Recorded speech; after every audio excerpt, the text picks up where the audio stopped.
seconds. Ready? This conference will now be recorded.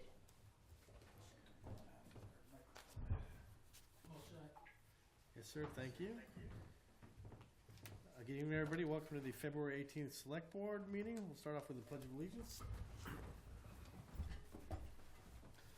I pledge allegiance to the flag of the United States of America and to the republic for which it stands, one nation, under God, indivisible, with liberty and justice for all. I think we have a couple of minutes. We do have some minutes. We have the minutes from January 9th and January 21st. Is everyone here for those? January 9th was the select board attending the finance committee meeting minutes. I make a motion to accept the January 9th meeting minutes. Second. All in favor? Aye. And the 21st, Nicole was absent. I make a motion to accept the January 21st meeting minutes. Second. All in favor? Aye. 301. Okay, and we have, actually, we can get through 5A. Approve a proclamation for Child Abuse Awareness Month. I'm okay with moving forward this unless people want to talk about it.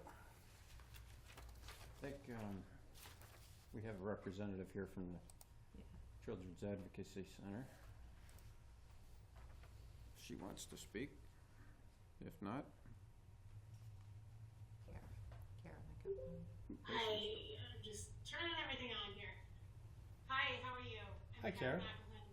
I'm the Executive Director of the Children's Advocacy Center. Thank you for entertaining this today, and thank you for the past years of support of this initiative around Child Abuse Prevention Awareness Month.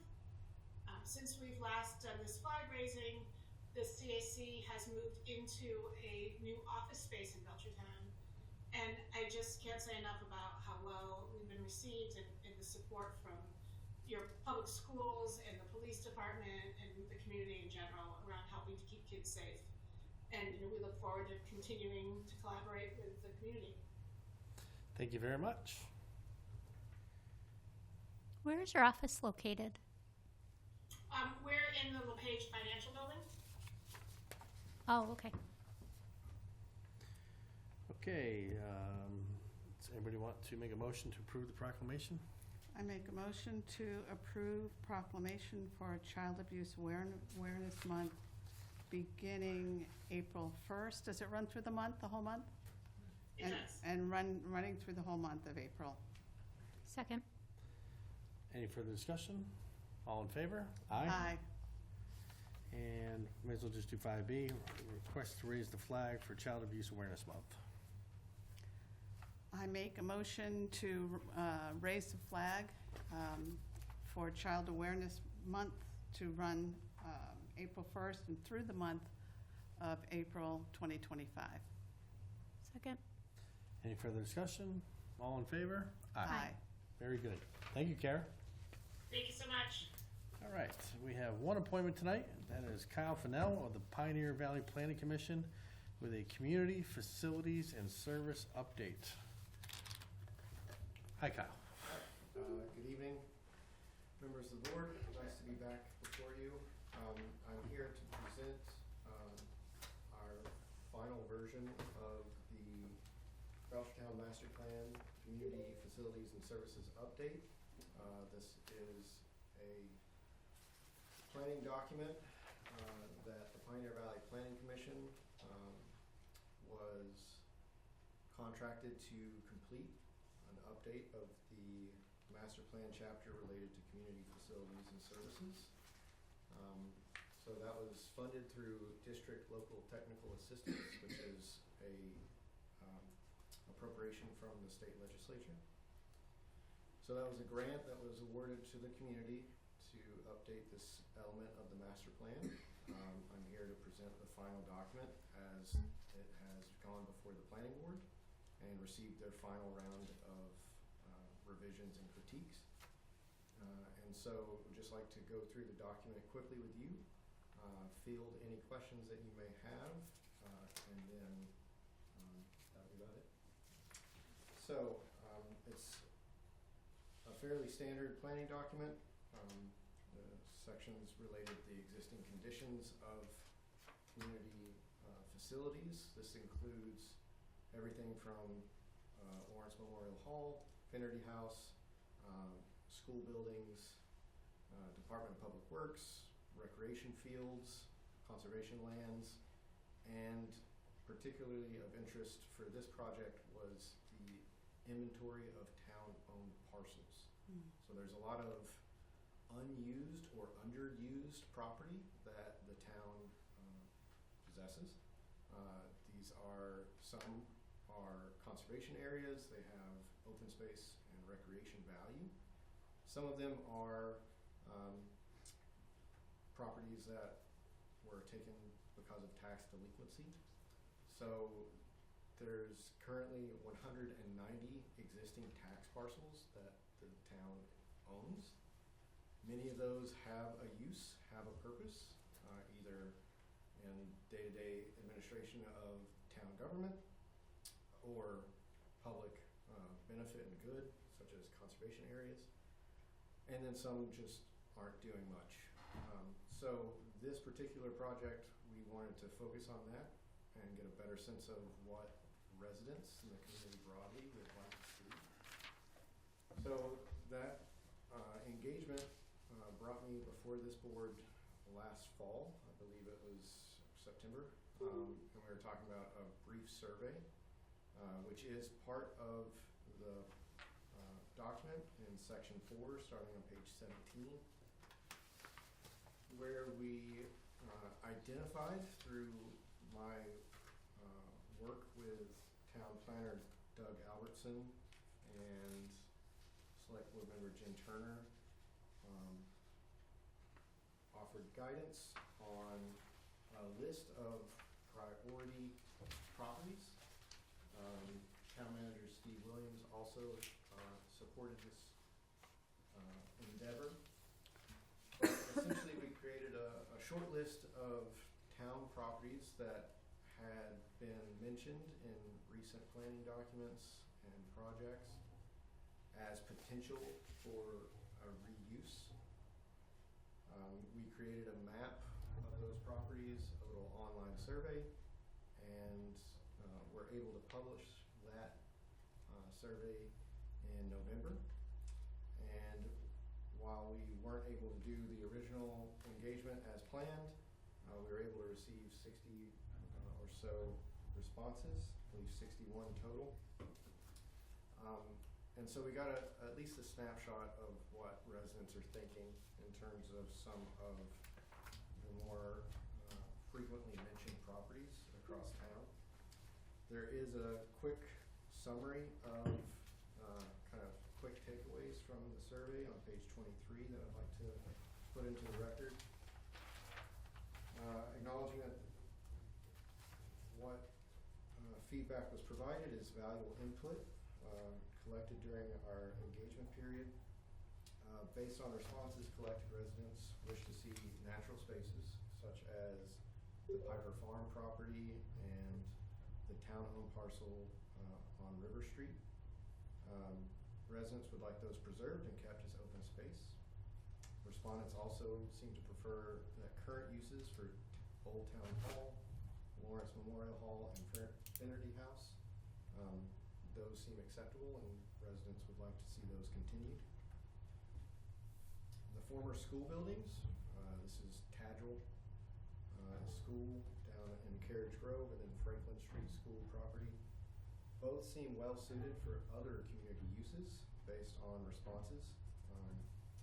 There was some feedback suggesting selling these parcels. To get what? Selling or just dispossessing those. Oh, So yeah. a few residents said that they were okay with the town letting go of the properties.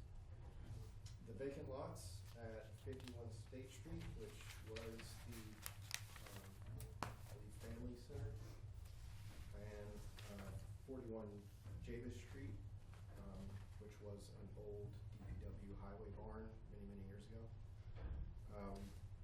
Those are of interest for residents as new community amenities. And then the parcels that are located in the former state school buildings in Carriage Grove, this includes the administration building and the former dormitories at 6 and 8 Berkshire Avenue. Residents would like to prioritize commercial uses for those, which really aligns with the master plan for that property. I have a problem with 61 responses, 61. And our population is 15,400 or around that? Yes. Okay, so what's the percentage of response based on that? It's minuscule. Less than one, yes. And I certainly don't want you to spend a lot of time talking about this unless the board is comfortable with I don't even know the number, 0.0, do you do the math on that, response on how the community feels about how they want to use the buildings. I understand that not everybody is, on Facebook or I get it. And I also understand that getting a decent response to surveys like this is it's very difficult to do, not just in our community, but in any community in the Commonwealth. We're not unusual. But my question is that when we know that this is true, that we don't get a good response rate to something as critical as how do residents want town buildings to be used, does it beg the question, should we try different methodologies to get even a 1 to 2% response back? This does not mean that the work isn't good, but it's hard to take it seriously when we have so little feedback from the community. I don't know if my fellow select board members feel similarly. Yeah, so I agreed with that, but I also thought when you were back here in the fall that we were under a really tight deadline to get those surveys out. And so actually wasn't surprised that we got as few as we did, but I thought that it was because of how much time we had to issue the surveys. Is that right? I also heard feedback that people were confused about what was being asked. Yes, that was on Facebook for sure. Yeah, again, all of this, it's not fun to say, but if we want to get a truly robust response, then it can't be from the same people who respond to everything. And we might need to look at other methodologies, like group discussions, and I'm having the same problem. I'm on the MVP 2.0 committee. We're trying to get community members to come and share their opinions. So I feel your pain and I share it. But we're also looking at how to diversify the way we are bringing groups together. Right. Including having a dinner, like a nice dinner, and giving prizes and showing up where community members are, and literally walking up to people and saying, look, 5 minutes, we really need your feedback. So looking at community events and tagging onto those community events and grabbing people. But that's... I would, if you don't mind, I would offer for the board's consideration that all these locations, all these projects are going to end up back before this board regardless of what the survey ends up saying. This is too big of a project to ask your average citizen, what do you think about 6 Berkshire, 8 Berkshire? They have no difference, the concept of the 51 State Street. All these properties are going to come back probably through the town manager for the board's consideration. And So this is all the more reason then yeah. to say, then why are we doing this? If that's the case, then It's good to why get input. collect the 61 people? Because input is so other than the elections that put us in these seats, feedback is rare.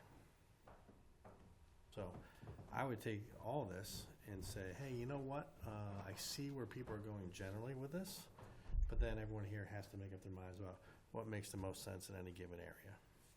Right? Like, for instance, 720 Franklin. Is that the Red School Building one? Franklin Street, yeah. Yeah. You know, that was a family center a while back. Yeah, that's Right. why people put it back there. You know, you can go back and look at all this stuff, but if you ask me, right, we tried to sell the building how many times at this point, Steve? Yeah, that's, so the Franklin School Building, 720 Franklin Street, was previously surplused at town meeting. Right. And we did issue an RFP once before. We didn't get good responses, so it was tabled. And as I've been reporting to the board over the last few meetings, I'm working on a new RFP to sell that building, so.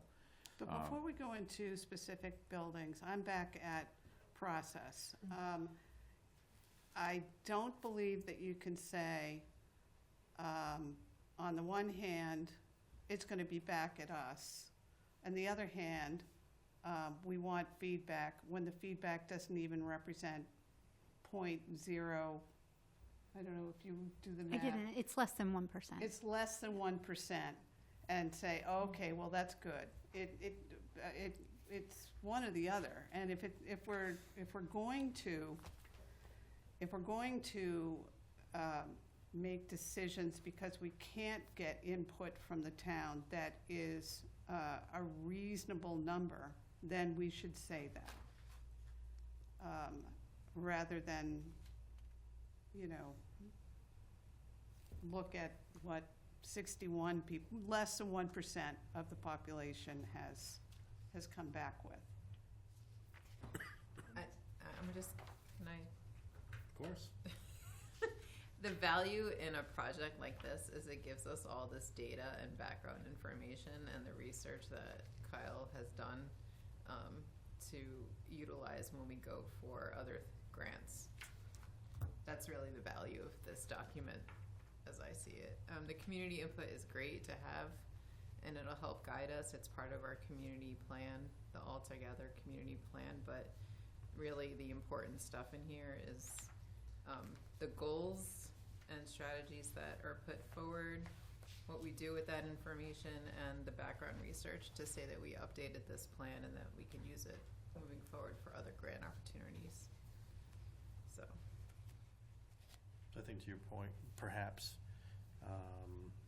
every report has its unique characteristics, but I think this sets the town up for future grants.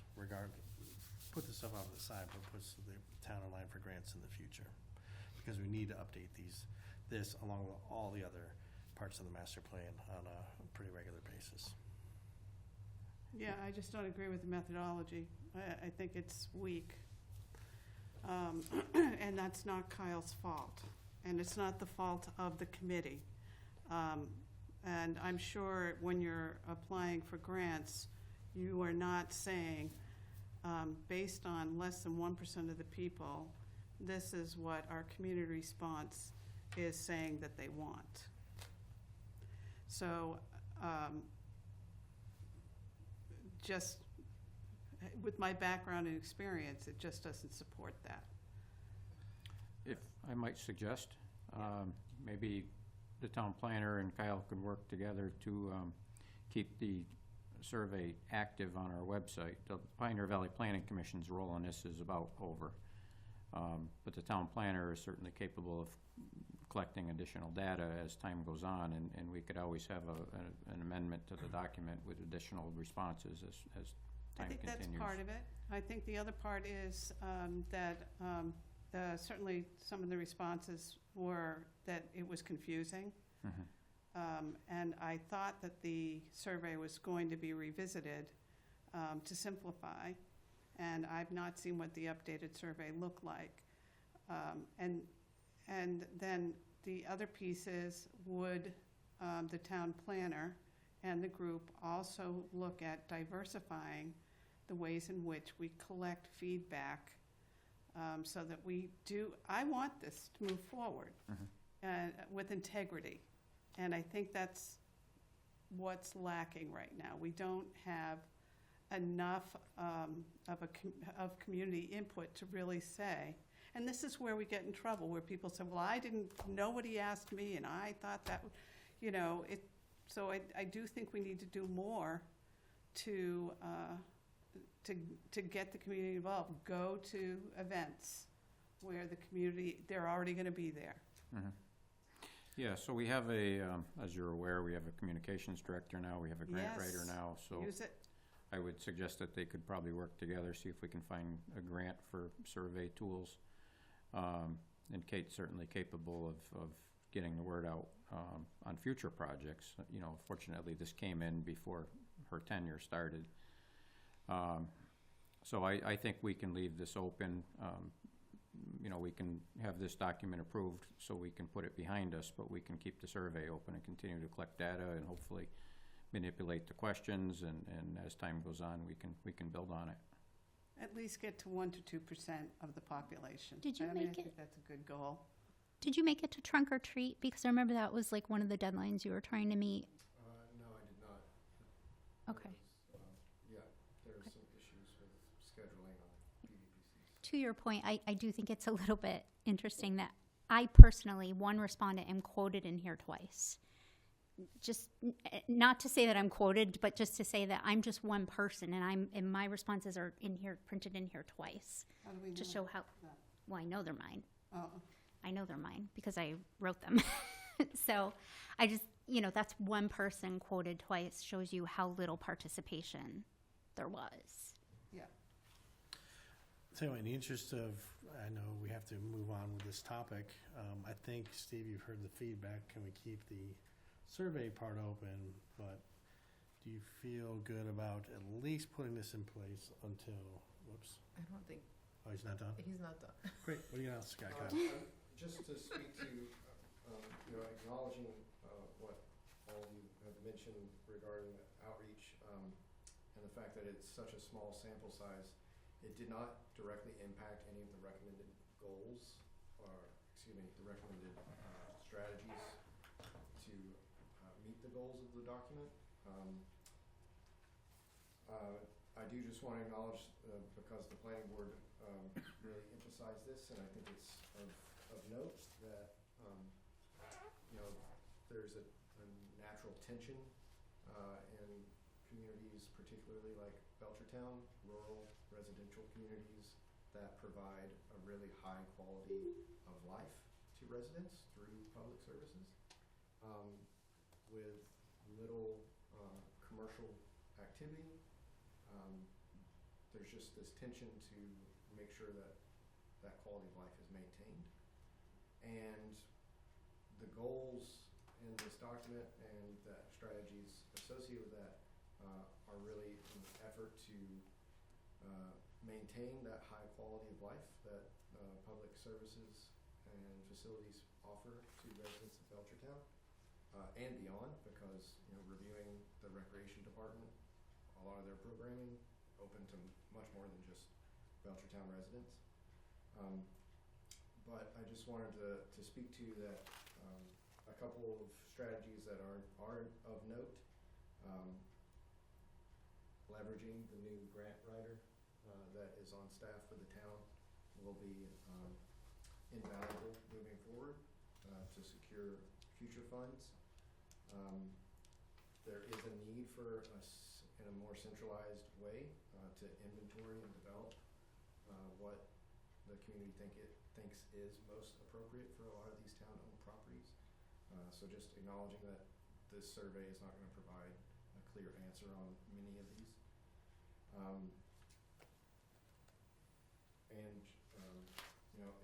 Continuing to expand what I think is a real value to the residents is the amount of open space. So acknowledging that that's a primary opportunity for the existing facilities and services. And also speaking to the fact that, this board recently approved the town manager to form the Capital Improvement Planning Committee. And so just calling attention to that new body and how central that work will be in continuing to provide those services and keeping your facilities at state-of-the-art levels.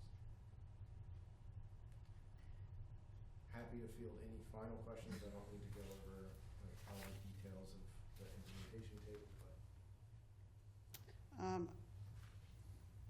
only because it's in the very first paragraph. I think it's important to talk about the difference between a bylaw and a policy document.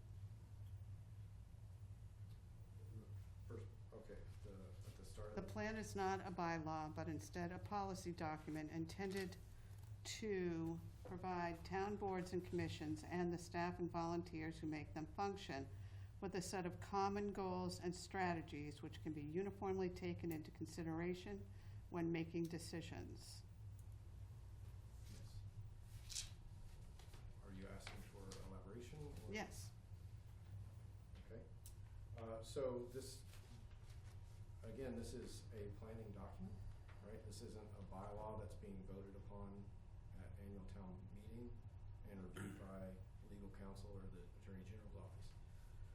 So this is really a guiding document to help the elected officials of the community come to decisions without needing to take everything to either annual town meeting or special town meeting.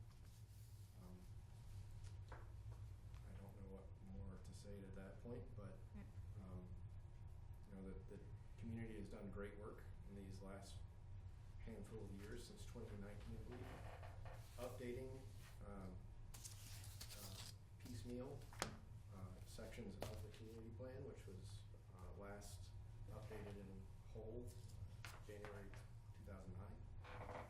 So the community's been, coming back to this document on an annual basis, adding new elements, reviewing and updating old elements such as community facilities. And the intention is really just to keep the planning effort amongst the community an ongoing process. Right, and when you say community has been getting together, how many people? Over the last 6 years, I don't think I could give an exact number. Okay. I could speak to the board. Is it more than 61? Yes, Okay. yes. Just considering all the town staff and the different members of public boards, yes. Okay. I'm just gonna also just direct everyone's attention, again, when we talk about these plans, pages 25, 26, 27, where it's identified the strategies, the actions, who, and funding sources, and some of the priorities. That's really the stuff that we as a board should be looking at with a close eye. Whether or not we agree on these things, all of those pieces, because that is the important part of this document for us to keep this as a living document moving forward. All the sections of the plan have this section, and that's the meat and potatoes, if you will, Yep, of I all heard of it. that. It tells you like what grants you should be looking at, all of that. So, thank you. And if I may, my last piece, just building off of Jen's comment, the town has been awarded a DLTA grant request for this calendar year to focus on implementation. Trying to bring all of these tables into alignment because some documents have valuable information like funding opportunities, some do not. Some have a time frame, some do not. So because the plan has been slowly updated, those tables and those implementation strategies aren't always aligned. So this year we're going to bring all that into alignment, update all the implementation tables, and then get it onto the tablet. So that'll be the focus of this project. The chair of the select board has been received a letter confirming that project, and we'll get started. This year by June 30th, you mean? This Calendar calendar year. year. The BLTA, District Local Technical Assistance, is awarded on a calendar year basis.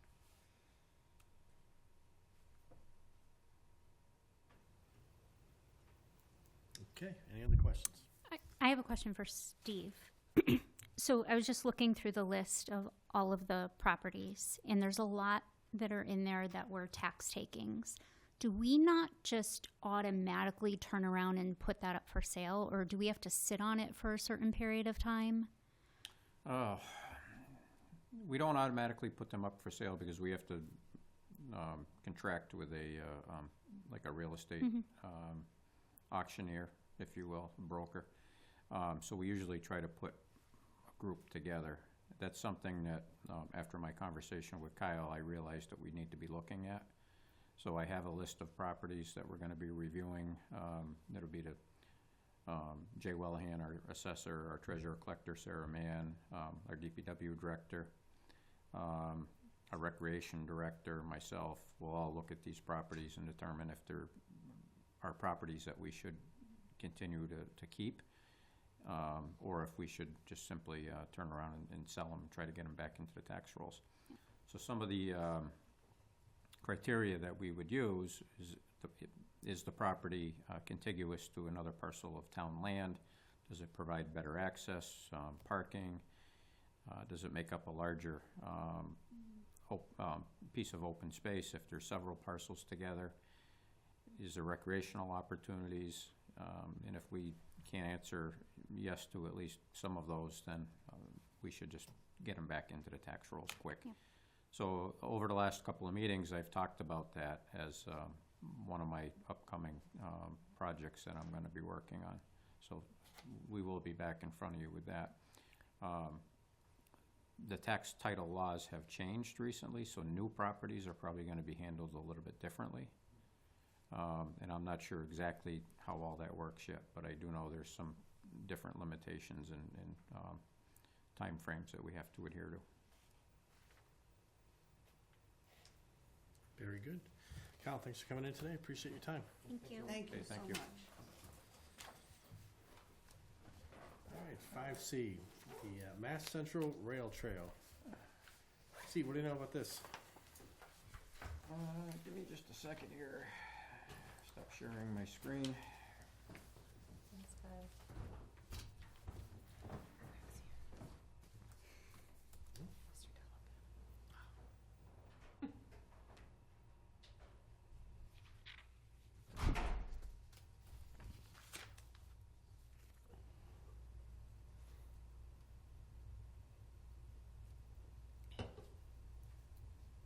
You want me to help too? Okay. So, as you're aware, we've been working on the Mass Central Rail Trail project for several years now. We have a portion that's under design. We've had some setbacks with the railroad, but we've worked through those, and I think we're on track to start back up. We applied for a grant recently to cover some of the engineering costs that the railroad is asking for, as well as advance to the design. But that's only a very small section of what's in Belchertown. It's about a mile. And I think total we have 14 or 15 miles within our boundaries. But it's part of a larger project. And I have been advocating with our legislators to look at this as the larger project. We are trying to connect several communities together. we do have a representative here tonight that wants to talk a little bit more about this, but I really think we need to have a coordinated effort between all the communities that are gonna be part of this project, so we can advance together. Otherwise, we're just gonna have all these little islands of trails that are gonna be used, and they're gonna be a benefit to their communities, but they're not gonna pull in the entire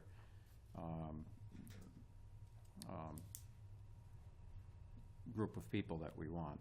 We are looking to really turn this into a destination and bring tourism to this region. So with that, I'm gonna turn it over to Craig Della Penna. And he's gonna speak a little bit more about it. He's from the Mass Central Rail Trail Coalition, and he's the one asking for the letter of approval. So I'll let you kick it off. Thank you, Steve. My name is Craig Della Penna, and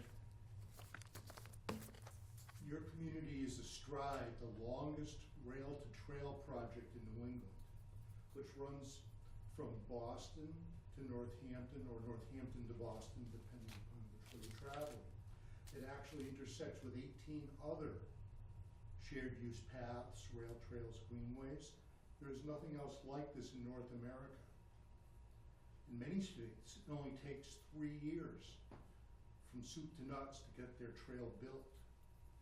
This project's been underway for 45 years. When the DCR, or DEM as they used to be called, was the first, it was early 70s that the state bought within I-495 inside of Boston. They bought probably over 800 miles of dead railroad and live railroad. But they didn't buy anything outside of 495. And there were some visionary people inside the State Parks Agency who knew that that was going to be a problem. So they sent out 2 teams to reassemble the dead railroad corridor, to purchase it. One became known as the Cape Cod Rail Trail, and one became known as the Nawatic Rail Trail. From Northampton to the edge of Belchertown, or about 1,300 feet into Belchertown. And that's been around. Took 13 years to build that, never mind getting to yes, to buy the corridor, 13 years to build it.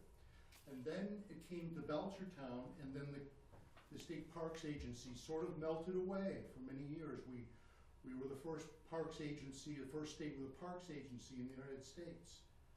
And more recently, we were ranked like 47 or 48 in investment in state parks on a state basis. Now they're coming back. There is a group now operating in Belchertown called Friends of the Belchertown Greenway. Rail trail was apparently a radioactive word years ago in Belchertown, so now it's called Greenway. There are 25 other communities on this path. Currently, at this moment, we are 63 miles open in several disconnected sections, as Steve mentioned. There's 12 more miles under construction right now. We will be at 75 miles by the end of this year. We are running out of the small Rec Trail Grant, or Mass Trails Grant program, which has been stood up for, as you're getting your first bigger grant for the remake of the Jabesh Brook Bridge. That's one of only a small handful of bent timber bridges in the Northeast still standing.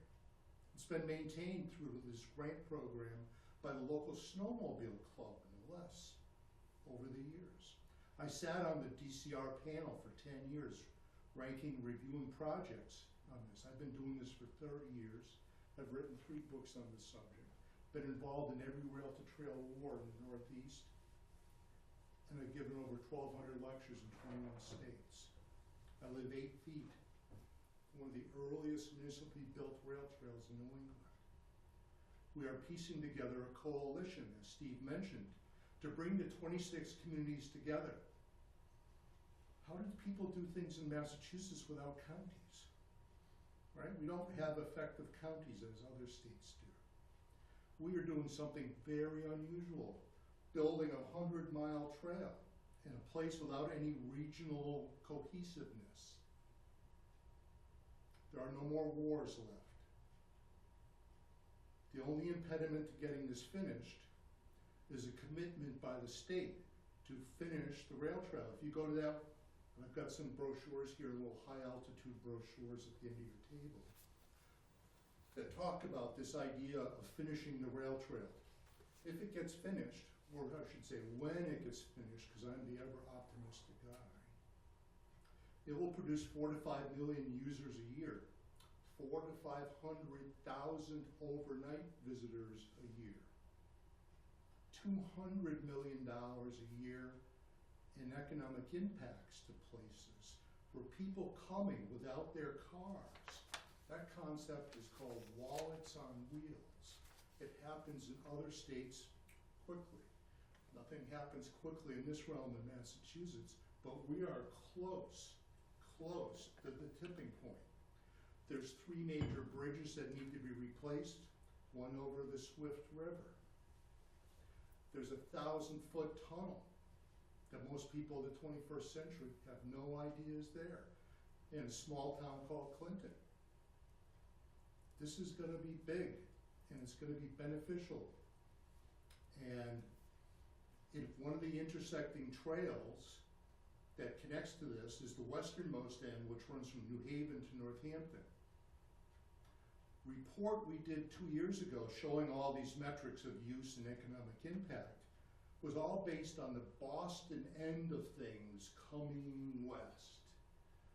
There was no look at whatsoever on what the trail from New Haven to Northampton would mean, especially with its close-in connection to New York City, with people able to take the train to New York with their bikes or rent bikes in New Haven and then come up for a bike ride all the way, go to Boston, and then take the train back.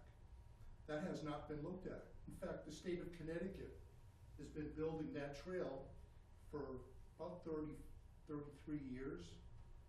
They have never once commissioned a report about what it would be worth if it was completed. We're going to commission that report this spring. We think the metrics are going to be more impactful, but the state will have to move forward. One of the ways we're going to make the state move forward is to get all the communities. Right now we have 7, I think you're the 8th one, if you would vote in that way. Just today, I just received the town of Hadley select board approvals weighing in. We should be around a dozen or 15 by probably by the end of March. Once we get a letter of support from the community, we will outreach the state senator and the local state representative for that community, saying that your community is supportive of this. Let's have a conversation about how you can be impactful to move this forward. We've waited long enough. In fact, we're running out of small projects. The only ones left shortly are going to be big, expensive projects, complicated projects. So I am open to questions if you have any. Okay, piggyback on what Craig's saying. So I think I mentioned this at one of our more recent meetings, but we have the federal project for the 1 mile stretch that we're doing. We have a feasibility study on the one that we're applying for the Trails grant for the engineering review and the railroad. But one of the things I just want to reiterate is when we were on that call with all the state officials and everyone, they said that they would form this coalition. What they really wanted to know was if the town was supportive of the project. So I think, just to piggyback on this initiative that Craig and the Mass Central Rail Trail, I think for us as a board to be supportive of this project is going to really it'll be really impactful. So I'm in full support of it, is what I'm trying to say in my roundabout way. So. Very good. Any other comments from the board? No. I'm trying to picture The 15 miles? the miles. Like, I mean, I know down Warren Right Way, Yep. you've got that. Then where does it break? So it goes like up and around Town Beach. It goes behind through George Hannum. Yep. It goes across Jackson Street, it goes under 202, it goes down that way towards Palmer. Is that where it hooks up the other side? Yeah, so J Ave. the town of Belchertown maintains control of quite a bit of the old rail bed, but there are portions that have now fallen into private ownership. But it starts at Warren Wright, at where the Amherst Rail Trail begins. Traveling south, it follows Route 9, the existing railway.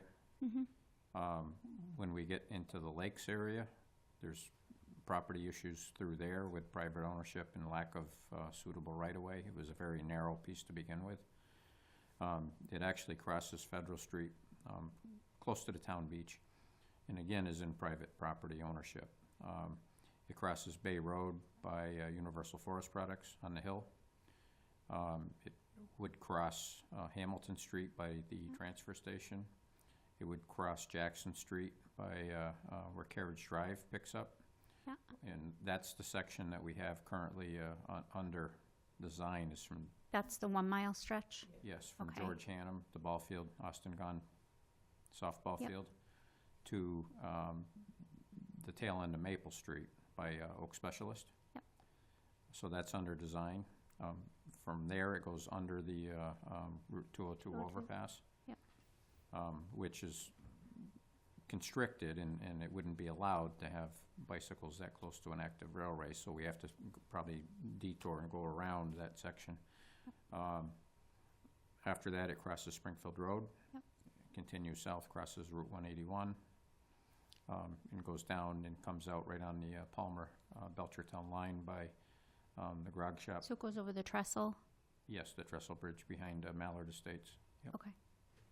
So it's quite a lengthy project, and we do own large sections in there, and a lot of it is usable. But a lot of it's not? Correct, yeah. Okay. Yeah. And so this is funding that would come from the state? Yes. Currently, this is on the Federal Transportation Improvement Project list of projects. It's not currently listed as a fundable project because of design status. So there's a 5-year plan that the state will manage once we get to a funding status. And that is determined by whether or not they think we can move forward with final design, right-of-way, ownership, a lot of different issues, environmental permitting, for example. So that's what we're trying to advance with this project, and then we would have to pick up the other piece. Typically, how federal funding works is the communities are responsible for the design cost and permitting cost. And that's where we're running into trouble because we're trying to apply for grants to pay for this, and it's slow going. We're also running into issues, as I mentioned earlier, with the railroad. We're not alone. Every community has the same hurdles that they need to get over, and that's why I really think we need to have a concerted effort from the state to manage this project. It doesn't have to be a project that encompasses 104 miles. That would be beautiful if it did. But somebody at the state level should be advocating for these communities to help through the process, make sure that they're finding the funding that they need for design, helping with permitting issues, acting as a liaison to the railroad, in coordinating how all these things are going to come together. And that's lacking right now. So we've been really pushing hard for the state to find that. If we can at least get that far, that would be a huge success, and maybe in the future we could have the state take over some of these micro projects and tie them all into one bigger one. So that's what we're hoping. But it all starts with a letter of support. I'll add in that we have a complete scalable map online. If you go to finishtherailtrail.org or masscentralrailtrail.org, we have a cartographer on our team. It's a live scalable map, extremely detailed. And in fact, on the Belchertown Greenway website, it has the map of the old Belchertown Land Trust, which showed the right-of-way of most of the corridor of town. And there's actually 4 land trusts on this corridor, reassembling corridor that was sold off and get it back into a public protected status. Never say never.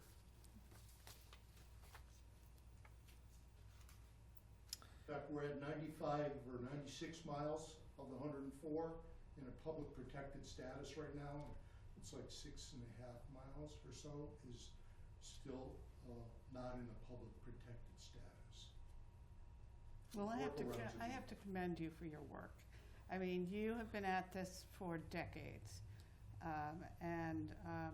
You know, you have the facts, you have the data.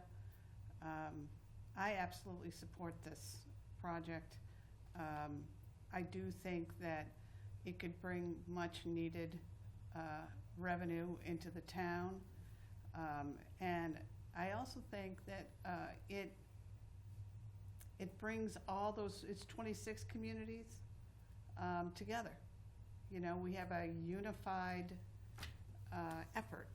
And it's these kinds of projects that can help create what you talk about. We don't have regional, we don't, you know, we're not, these kind of projects bring us together. And so thank you for bringing it to our attention. I certainly support it. I have one more question. So I get that this is just a letter of support for future, but you said that the town is responsible for the cost of design and permitting. At what point does that go to town meeting for approval? Like, at what point do those monies get approved by us? Well, that's grants, right? Yeah, right now we're focusing on grants. Okay, we're so not when you looking- say it's the town cost, you still mean it's through grants? Correct. Okay. Yep, but we're responsible for identifying that funding. Okay, It could go to a capital request and be in front of the taxpayers at town meeting, but we're trying to avoid that. I'll add in one other odd fact here. When Belchertown first went through this process 30 years ago, Massachusetts was the only state in 50 that required the trail to be paved. And that touched off the war. A lot of the people opposed were equestrians. How do you mean you're going to pave the trail we're already using? And so job number one for me was to take down that directive from Mass DOT. And they have now green-lighted, this was almost 20 years ago now, that they green-lighted the ability of communities to do a soft surface trail, just like everywhere else. You don't have to pave. You don't have to pave this thing. Much less expensive. Except for the DOT, the federal funds, you have to pay. No, you Just don't. wanna, well, that they made very clear. They were misinformed. Okay, I will go back into Mass DOT and shame That them. would They be- cannot be saying that to communities. yeah, that's what they told us They on that cannot call. be saying. Very Anyways, good. I hear support, I move- hear support. Nicole, yes, no? Support? yes. Very good. Sounds like, Steve, you support the project. Oh, absolutely, yep. I know you're trying to authorize the chair to sign a letter of support. I'd like to talk about it with the board for a quick second. I think this project is so important to the overall town. I think it requires more than just a chair signature. I think I'd like all 5 of these signatures, but I'd like more than that. I'd like you to sign it, Steve. I'd like every department head, conservation, recreation, police chief, anybody, all the department heads that want to sign it. So I'd like a short but emphatic letter of support signed by almost everybody we can get to sign it in town. I love that idea. Okay. So we will revise the letter that's in the packet for the full board, and Put I a bunch will, of signature lines, names and titles. Sure. And then, like I said, I think department head signatures along with the entire board here, yourself, and as many people as you can think of. okay. What's your time frame? It's gonna take me a few weeks to get everybody together. So. I'm patient. Okay. I'm the most 35 patient guy. years. Sounds like it. But let me add one other odd thing here. Are you all familiar with the Commonwealth Beacon magazine? Yes. It's like where all policy stuff from the state is really shaped out. They did a story in 1997 or so about the odd coincidence in that town meeting season that fall that Belchertown and Weston both voted down the rail trail project. That was so long ago, there was no idea that the entire corridor could actually be reassembled and all be one long trail. They have never written another story about rail trails. When you get this packet to me, they have a new editor down there, and I was on her conference call with her favorite readers. I want to send it to them. I want them to have the trail, a revisiting of the trail idea. Weston's built now, you know. Don't fall off your chairs. They voted it down. They never had a vote ever again, but it got built. I'll come in sometime and teach you how that happened. Right? Thank you. There are no more wars here. We just need the state to finish the trail. That's easy. Very good. I appreciate your time. Thanks for coming in for the education. And Steve will get you a letter. If they want to see the community support, well, they're going to see a bunch of names and titles of everybody in town to Thank you. sign it. You've made my day. Thank you, sir. Thank you. Okay, moving on. Town managers report. We got to set annual and special town meetings, 5 Did I days. miss that? The Yep, town sorry. meeting and warrant deadline. Sure, when do you want to have it, Steve? Well, the annual town meeting is always the second Monday of May by the town bylaws, so we know that is, as soon as I can find my notes. You said second Monday in May? Correct. That'd be May 12th. And that is what I have. So we typically have a special town meeting right before that to address any end-of-year issues with the current fiscal year. And then we take up the next fiscal year and any other matters at the annual town meeting. So what we are hoping is to have both on May 12th with the special at 7 and the annual at 7:30. We want to specify the location as the high school. And that will allow us to make a decision as we What get time? closer. 7 and 7:30. Okay. Wait. You sure it's not 6:30 and 7? I think we need to talk about the event.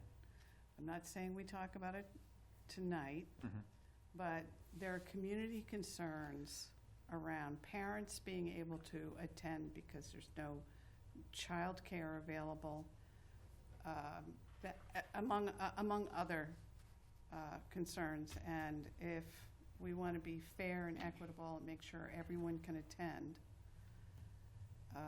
we need to take a look at the needs of our community. The bylaw says it has to be that day. I'm not saying it isn't that day, but we can take a look at ours. We Have we- could take a look at putting a break in it. I'd like us to look at what other towns are doing to help meet these needs. Have we ever tried to talk about offering childcare during that meeting? Is that a non-starter, or? I think they've done it previously. Am I wrong? I don't know. These are all Yeah, questions that I I have to do look know at. some of the history, but I don't know if right now is the time to talk Right. about it, because it's not on the agenda. I want to respect the chair. It is, I sort think of. for tonight, we just need to set the date, the time. We also need to set the deadlines for submission of warrant articles for both meetings, which we've asked for a special town meeting to be set for March 13th at 4:30, and annual town meeting to have warrant articles requested to our office by 4:30 on March 20th. I So would like a provision to be explored to provide a child care service so that both parents can attend. I also want to talk about the length of the meeting and making sure that the items that are of highest priority go first on the agenda, so that people who work or have kids get to the issues that are going to be more near and dear to them near the beginning of the meeting rather than waiting 4 hours at the end. If you recall, this board sets the agenda. I So know. I'm not terribly worried about, we can accomplish anything that you're thinking about. Yep. I'm just putting it on record. Although the actual budgetary items are usually Article 9, and they're all together. Outside of that, we can rearrange almost anything. There are other concerns, but I would need to go back and collect those concerns from community members. That's why I'd like the opportunity to come back before this board and say, okay, here are some additional items.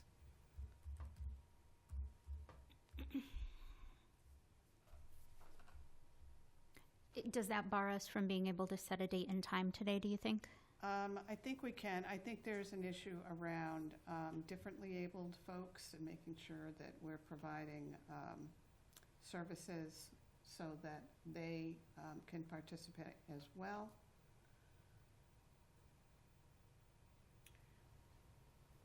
I just want to mention that next week there is a webinar put on by the MMA about this topic. And I'll be attending that. All right. It's just the changing needs of the community and making sure that we're hearing what people need.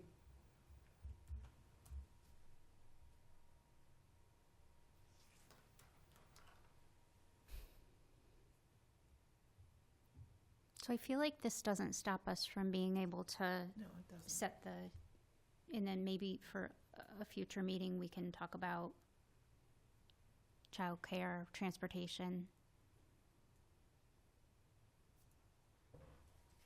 I would agree with you, Nicole, but Lisa, what do you think?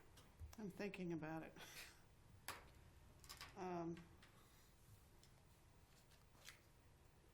Yes, I think we could do that. Very good. I think it's been 6:30 and 7, but maybe I'm wrong, Steve. I have 7 and 7:30. There's nothing in the town bylaw that would suggest we can't make it 6:30 and 7. I think it's 6:30 just because, Can we look at what we did before? Is 6:30 hard for people who work, though, to get back into town if they work out of town? I'm just going to say this out loud as a person who's gone through this conversation many, many times. There is never an ideal time. There is never an Ever. ideal time. So I agree. It doesn't, you know. But I do think. I'm not, yeah, and I'm not arguing. Yeah, there's I'm just always going to saying be there's someone that's going to always- have I an do think issue with the 6:30 time. is still plenty of time, if you leave at 5. And also, there's been a complaint that it goes too late. So.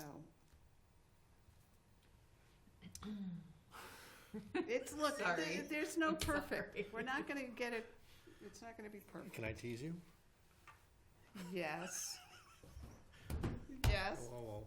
go Do ahead. it. Just don't do it. It's not worth it. Go ahead. No, It is no, worth it. I can no. take it. How about 6:30 and 7? Does that work?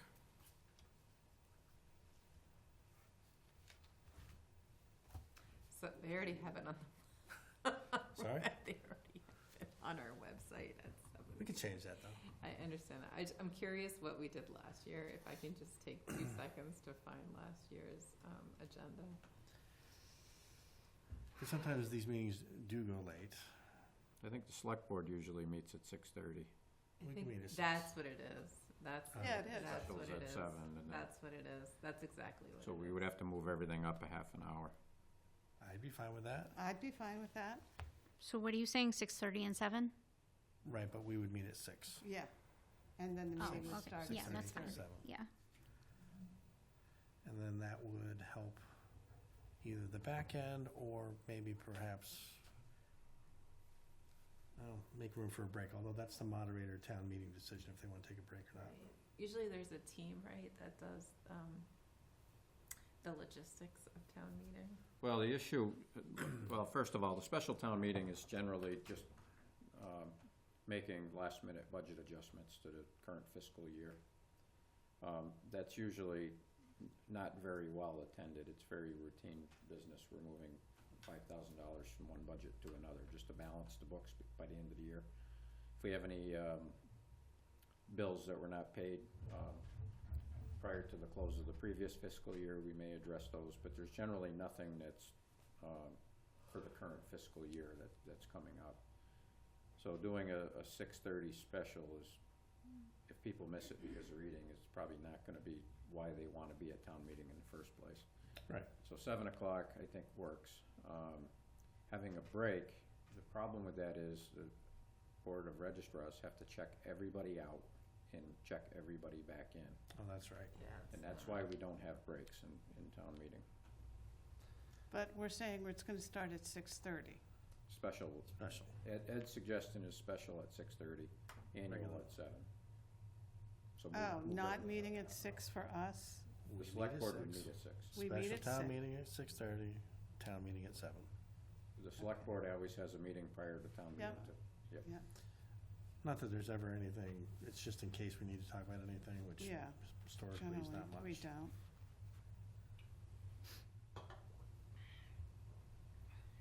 Just so you know, I have parents that are thanking me for bringing this up right now. Yeah, no, I can appreciate that. So, I do think that's an issue. So we have to do motions to set the deadline for submission, and then separate motions to set the time and date. That is correct. I move that we set the deadline for submission of the special town meeting warrant articles to 4:30 PM on Thursday, March 13th, 2025. Can I do one motion for both, or keep it separate? And I move that we set the deadline for submission of the annual town meeting warrant articles to 4:30 PM on Thursday, March 20th, 2025. Any further discussion? All in favor? Aye. Aye. Aye.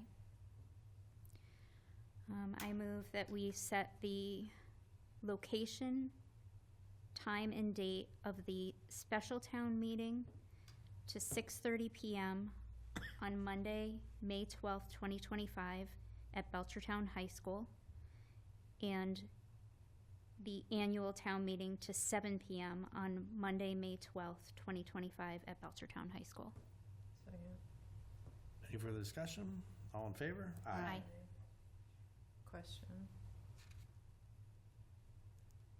We used to, before the pandemic, do awards. Do a what? Awards? We've never gone back to that topic. Well, never But we have. have gone back to the topic, We but have. we never made any actual decisions. Actually, the chair and I think, made a decision last week. Oh, Do you want- great. Go ahead. So what we would like to do is, I want to talk to all of you individually and solicit some feedback. But I think the plan this year is going to be to have awards during a select board meeting rather than Awesome. a town meeting, because one of the complaints that we heard was that it takes up a half an hour of It business. took an hour. Yeah. It took an hour, and it was, congratulating people that, but we need to spend that time on town business. I Correct. think it's a great idea to have it at a select board meeting. So what I want to do is just solicit some feedback from all of you individually, and we'll determine a path forward. So since it's not specifically on the agenda tonight, it's probably as much as we can discuss Great. here. But as it relates to town meeting, it will not happen at town meeting. What's an example? Are we talking employee? So there's awards, 4 or- awards that we typically have awarded in the past. We would recognize the Employee of the Year, the Volunteer of the Year, the Citizen of the Year, and a Lifetime Achievement recognition, which is the Gary Whitlock Award. So somebody that's volunteered or have done things for our community for, decades, we would recognize through that award. So those are the 4. I think it's great. Okay. Very good. Were you busy last week, Steve? You're about to have an idea. All right, let me get to town manager's report. Warrants, as usual. I did attend a Mass DOT meeting regarding the Main and North Main Street reconstruction project. The design is ongoing. This was what they call an over-the-shoulder look, where the reviewing engineers at Mass DOT meet with the local leaders and provide some feedback on the design so we know what things to be looking for and what to change. I had a meeting with the BCTV communications manager and MIS director regarding our video posting on the website. You know, there's been some concern that there's not always consistency on the time frame on when videos get posted, and sometimes they're hard to find, sometimes they're not. We were previously using a platform called Sprout. Our BCTV general manager has now rolled all of that over into a YouTube format. So it's much easier to find on the website. All the videos for meetings are in chronological order. You can find them, you can go down through. And the links are still in the same place. You still go to the meeting minutes and agenda, town clerk's page to find them. And the website's very clear on how to get from point A to point B, so we're hoping that that helps. It's one of many changes that this group has been implementing recently, and they're doing a really good job. I also attended a meeting with our representative, Aaron Saunders, our Senator Jake Oliveira, and representatives from MassDOT and our DPW director, Linda Leduc, about the Allen Road Route 9 intersection. What we learned is that the intersection has a crash rate that's higher than what's normal for this area. Mass DOT is taking a very serious look at this. They are aware of our concerns. They're going to be working with some of the property owners to remove some vegetation that seems to be blocking some of the sight distance, hopefully collecting some data on vehicle travel speeds through that corridor, so we can try to identify better what the issues really are there.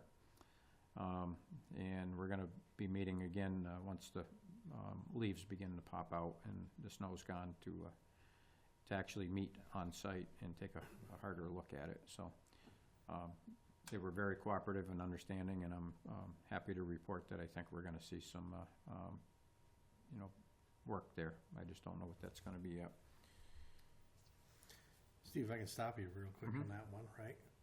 I travel that road every single day, and it's the vegetation. It's nice to look at the leaves and everything, but as you know, it's really that sight line coming down, looking across the that is a blind spot. And if you're looking left in particular, you really can't see anything.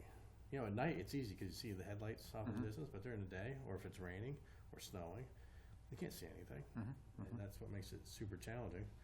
So if you do see them come by, make sure you take them during the day, preferably on a rainy day. We can try. You can order rain for that day. All right, I met with I attended the Finance Committee meeting with you on February 6th. I've met with the Family Center to discuss their FY26 budgets. I met with the Human Resource Director regarding the Human Services study. We do have a contract in place. That project's going to kick off very soon, and that's looking at the Recreation, Veterans Agent, and Senior Services to be put under the umbrella of Human Services, as well as potentially regionalizing some of those services with other communities. So that's part of our planning for being more efficient and hopefully trying to save some money. Will you be expanding on that at a future select board meeting? I'm excited to hear about that. So I did have a department heads meeting. The wayfinding project is ongoing. They're still working on inventory and are gonna be starting public engagement. I did meet with the BCTV general manager regarding her budgets. We had a meeting with the grants manager and the Buildings and Grounds Committee chair regarding the Tadgil feasibility study. We have an RFP out now for a consultant to do that work. It's due on the 28th.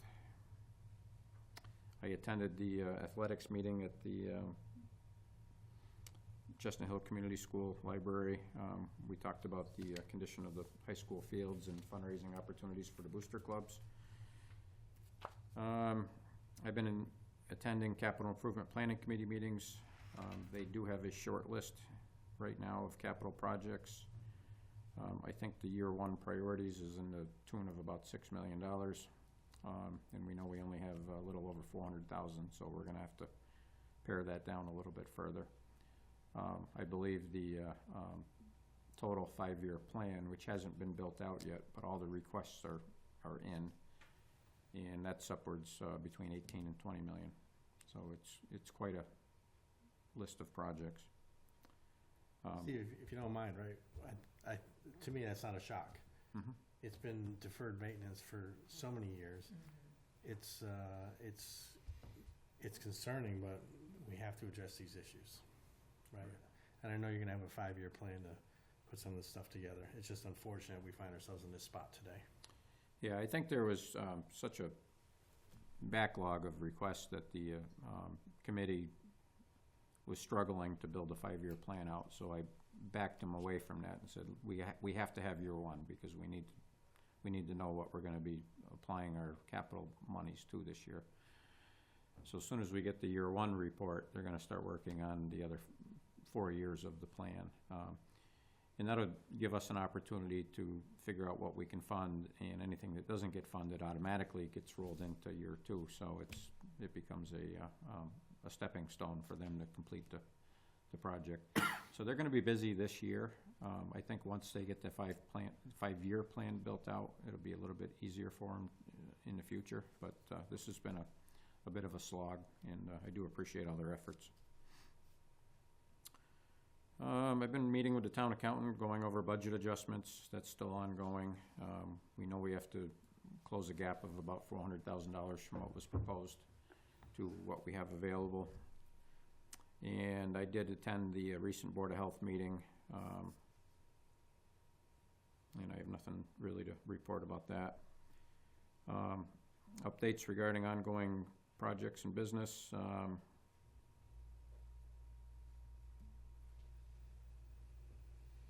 I already mentioned the Human Services Study, the Financial Organizational Review. That's the update to the 2021 plan, report that the DLS did for us, and I believe all the interviews with the select board members are now complete, and I believe we'll have a draft shortly. At least that's what I've been led to believe. I talked a little bit earlier about surplus property and plans to review town-owned properties for surplusing and to sell, whether they're tax title or other.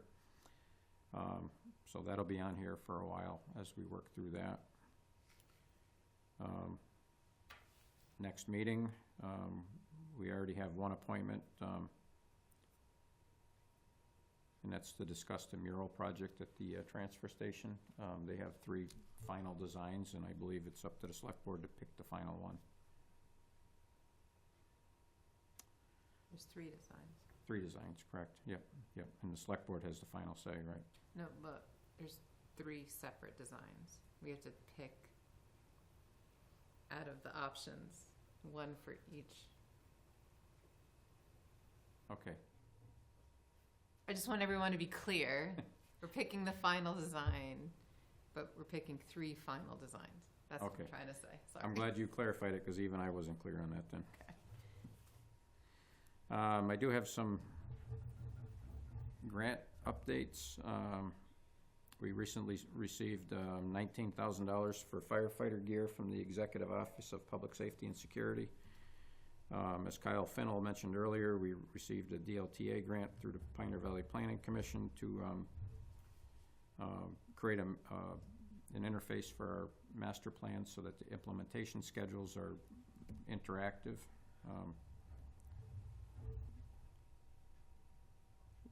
Doug Albertson has submitted a Mass Trails application for another portion of the Lake Wallace Trail.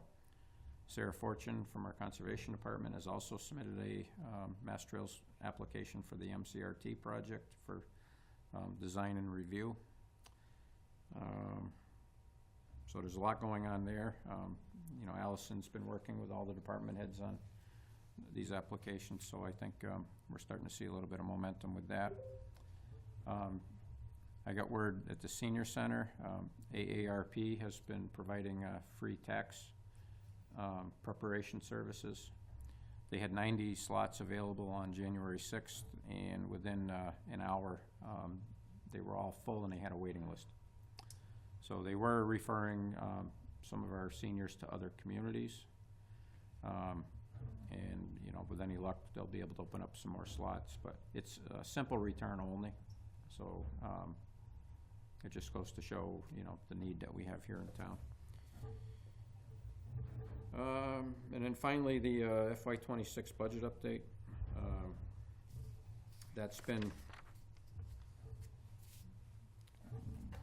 probably the biggest single thing that I've been working on. Seems to be a little bit more difficult this year than in past years. So as you're aware, we all attended the February 6th meeting, and I do want to just state that I do appreciate everyone attending. We had a great turnout from the public. I appreciate the feedback and all the questions that were asked. I also appreciate all the emails I received afterwards with additional questions and feedback, and I want everyone to know that I am listening. I am doing my best with this budget. This has proven to be difficult, and I know it's difficult for the schools as well. But there was a lot of good questions, and I think I may have maybe not been clear about one of them, and that's the, you know, what's the plan for the town? When I answered that question, I was trying to express that the plans that we do have, that we've begun, are not short-term solutions. They're long-term solutions. We have a tax rate at $14.51 a thousand. So trying to bring housing or business development into Belchertown, oftentimes, especially with business development, we're talking years. From concept to identifying a parcel to purchase and sale to permitting to construction before the doors are actually open. And even if we could accelerate that somehow, for every $1 million of development, we receive $14,510 in taxation. So that's not a windfall by any means when we see business development. It's a very slow roll. It takes time for that to happen. But we do have a lot going on to try to promote that business development. We've currently undertaken a branding and marketing campaign. The branding will certainly lead to marketing. That's what we have a communications director for. We're working to implement the recommendations from the local rapid recovery plan that was developed through COVID years. We now have a cultural district manager. We have a communications manager, as I just stated, hoping that we can start identifying businesses that should be here and doing more marketing. I'm working to get town-owned property back into the tax rolls. We're utilizing some grant funding to look at consolidation of our recreation, senior center, and veterans agent, as well as regionalization, hoping that we can share those services with other communities to try to offset some of the financial burden. We've been working with the DLS to update our 2021 financial audit. That document, again, should be available soon, and hopefully there'll be some further guidance there. Long-term, I would like to work with the town planner on some review of town zoning to try to identify more spaces for commercial and business development where it makes sense. But none of these are short-term, and that's one of the issues that we have, as I mentioned. Other questions that I recently heard was, go ahead. Can you repeat that fact for every million? So our tax rate is $14.51 per thousand. Yep. So for $1 million of development, we receive $14,510 in taxation. Some of the other questions that I received was about employee overtime. So I've been reviewing overtime records, and what I found is the police and fire departments have a lot of overtime. Most of it is filling vacant shifts for coverage. And the DPW has quite a bit for recent storms. But other than that, I did not find any overtime.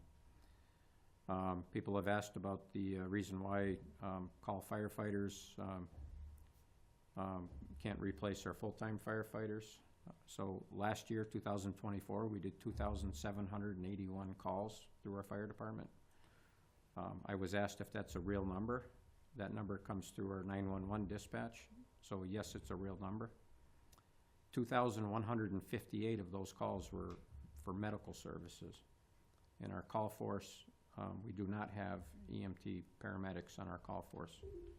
So we cannot eliminate 6 firefighters who are providing 12,480 hours worth of coverage every year in our station. And if we were trying to fill that with overtime shifts, their salary would be time and a half. So we would not save money by doing that. Our demographics in Belchertown are changing rapidly, and we need these firefighters to take care of our residents. I cannot tell you how many times I see the ambulance go by my office every day. It's incredible. And people who listen to the scanner can tell you the same. People have also asked how I plan on balancing the non-school budgets, the other town budgets, if you will. Our requests this year totaled $13,873,140, which is a 5.2% increase over last year's budget of $13,182,658. $13,182,658. So we have available for us $288,000, which means I need to find about $402,000 worth of cuts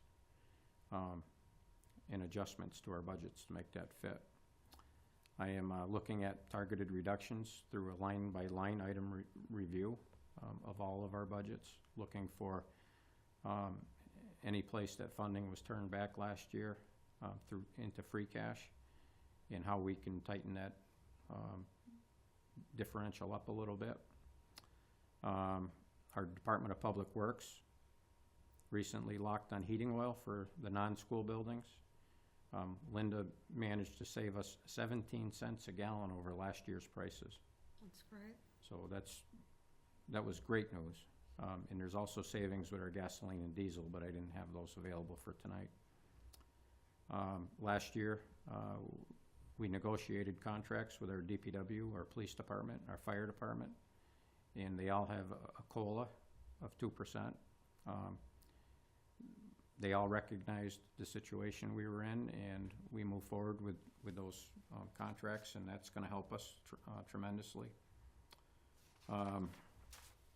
And I'm also trying to do a little research with our HR director on health insurance plan changes. That may not help us this year, but we're going to keep marching forward, and hopefully by next year we'll be able to realize some savings there as well. So with a little bit of hard work and cooperation from all of our departments, a positive attitude, I think we're going to get there, and we're going to make it through this tough period. So, Steve, as you're aware, I've been a huge supporter of yours on the budgets for many, many years at this point.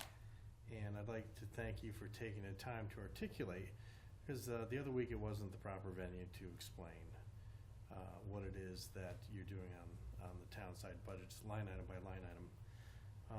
However, for folks that may be listening to this for the very first time, you did not talk about the school budget at all tonight.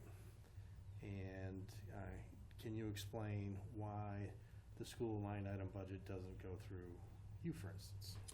Yeah, so school budgets, the schools have full autonomy over their budgets under Mass General Law, Chapter 71. So while they're requested to submit a budget, we don't have any authority to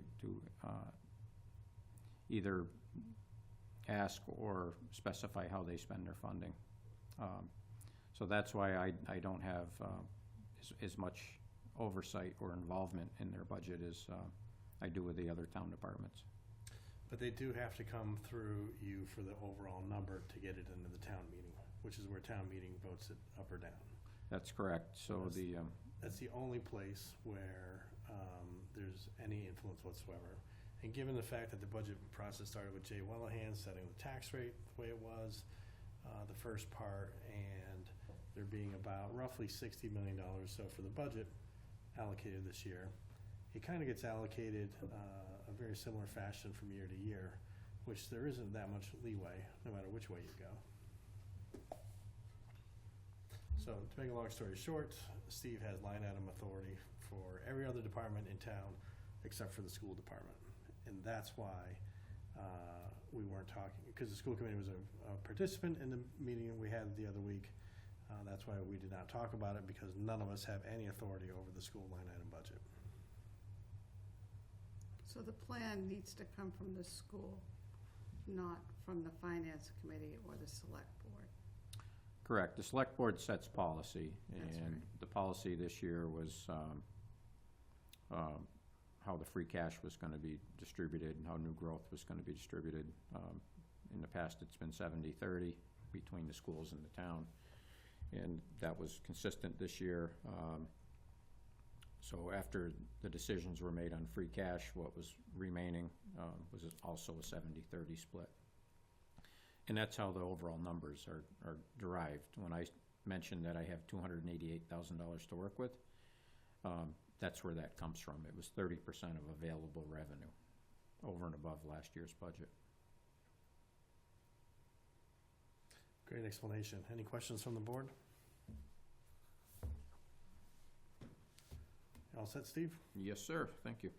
Any mail items catch anybody's interest? Well, I've been given the honor to show, certainly Chris is on the phone, I don't know, Ed's there too, that this is the MMA's official certificate awarding the town of Belchertown best website out of the 5 categories, which were they were recognized by population. So by population, we came in first in our category for best website, and certainly Ed and Chris and the entire communications committee deserve huge accolades for making this happen, as do the town employees and other volunteers who helped make this a reality. So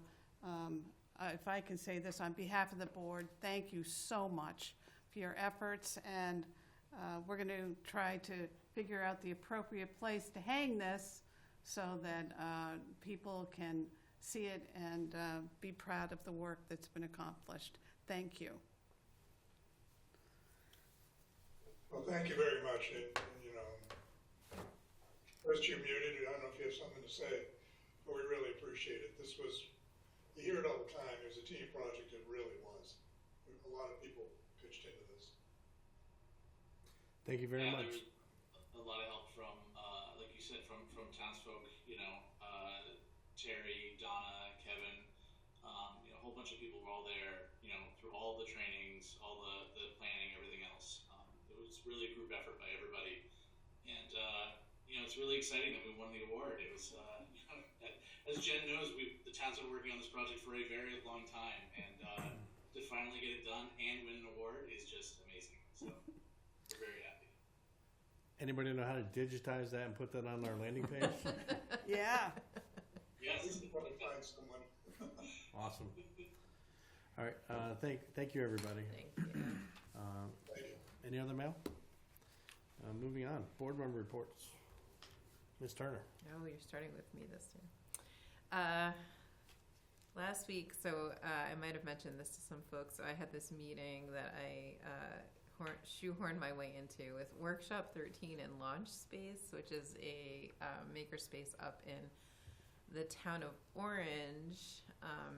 They're both private entities, but Launch Space specifically is doing a partnership with the town of Athol on a food processing center up in Athol, and I was curious to find out more information about that. So I'm trying to follow up with them directly to learn more about how they made that happen up there. But I'm also very excited to mention that next week we have a meeting with some folks from the UMass Department of Community Development to talk about some potential partnership with them about something, I don't know. I'm throwing spaghetti at the wall, so I don't really have a lot to report out, but I'm excited that we have this meeting with them to talk to them about potential things that we can work on together. Last week I attended the Belchertown High School art reception. It was very sweet. I think there was a bunch of families there. It was nice to see the artists and just check out what's going on at the library with their new art exhibit space that they have. It's nice that it's being utilized and marketed and all of that. Also had the branding. I don't know if you want to talk about the branding. And we also are doing these bi-weekly wayfinding calls also that Steve already mentioned.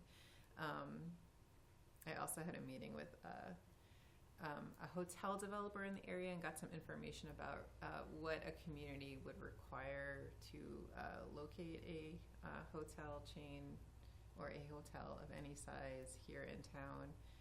It's not as easy as it may seem,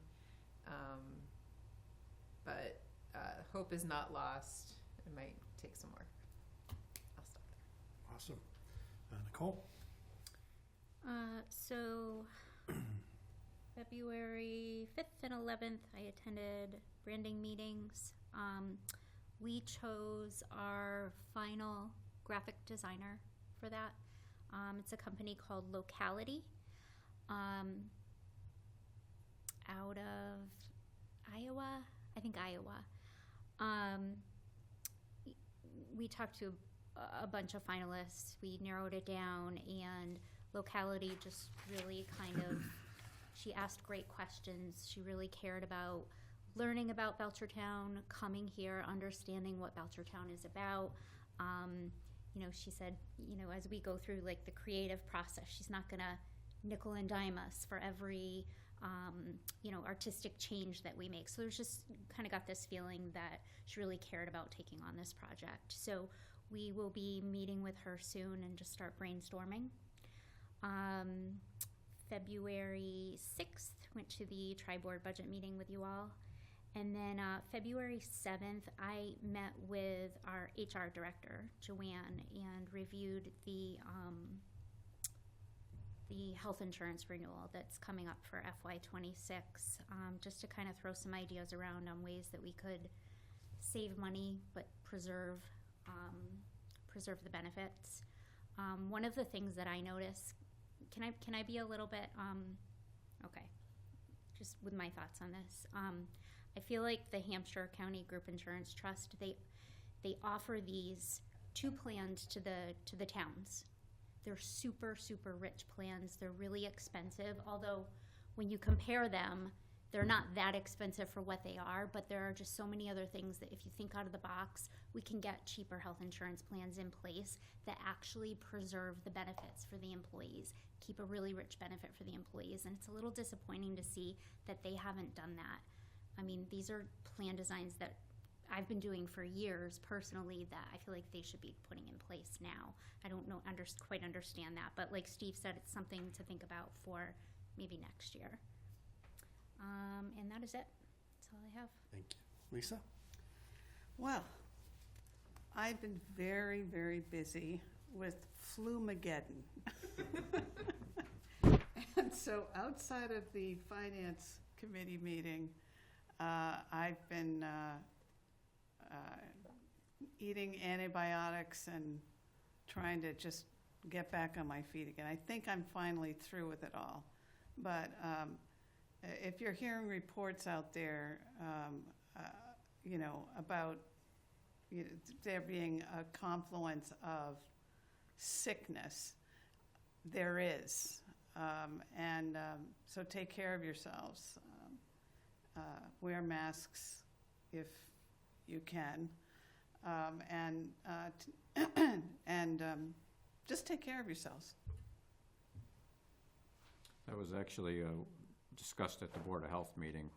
There is a lot of influenza going around, and, they said it goes back to the basics with hand washing and Hand washing, the social whole distancing. thing. It's awful, Yep, but so. you don't want it. It's awful. Very good. Any questions from the press? Seeing none. How about number 11? I move we enter into executive session not to return to open session under Mass General Law, Chapter 30A, Section 21, Subsection 6, to consider the purchase, exchange, lease, or value of real estate if the chair declares that an open meeting may have a detrimental effect on the negotiation position of the public body. Second. Yes, open meeting may have a detrimental effect on the negotiation position of the public body. So, Yes. yes, Yes. Yes. very good. 8:11. Just a second.